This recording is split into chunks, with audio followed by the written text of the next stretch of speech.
Hello, my name is Joe Collins, and this is my presentation on Nicolini's House of Pizza. So let's jump right into it.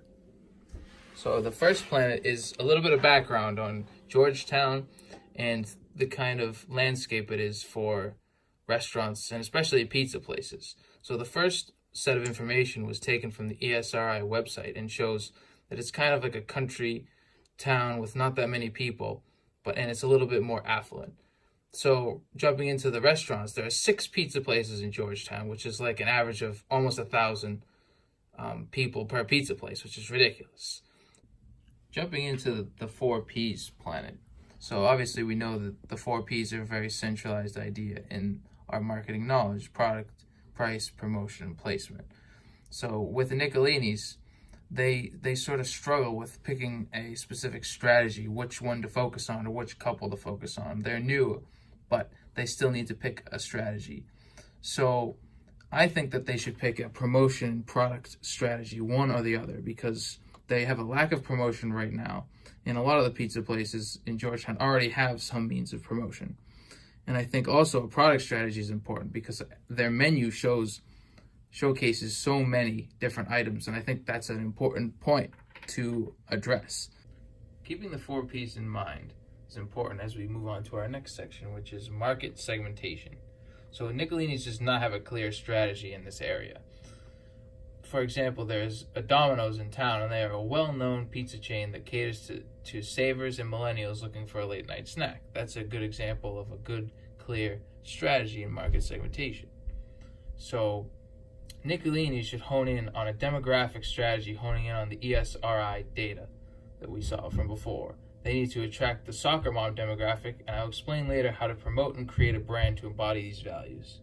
Moving on to the meat and potatoes of this presentation, we have brand personality and equity. So with food places, restaurants, and especially pizza places, you need to create a strong brand so that customers will come back and that people will know you.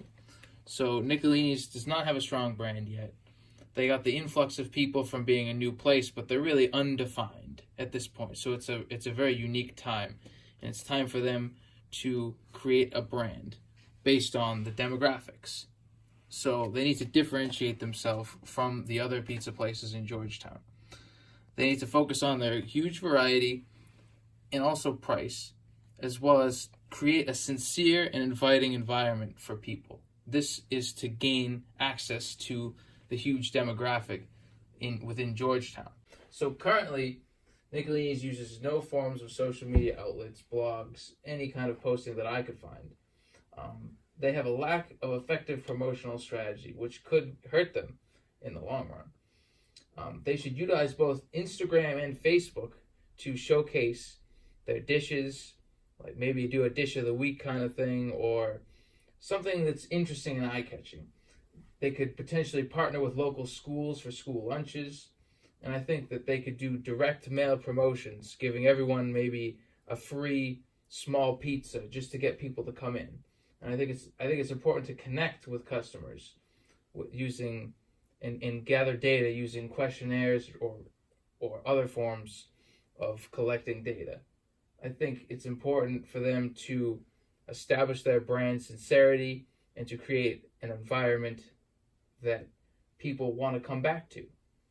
So bringing this presentation full circle, especially focusing on connecting brand personality and promotion, I think that it's really key to remember people's names and to create a repertoire with people, to get regular customers and just to have really good customer service that people remember.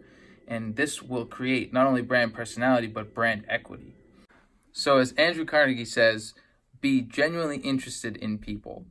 Thanks for watching my presentation. Hope you enjoyed it. And if you're in Georgetown, stop by Nicolini's and try their pizza, see what you think.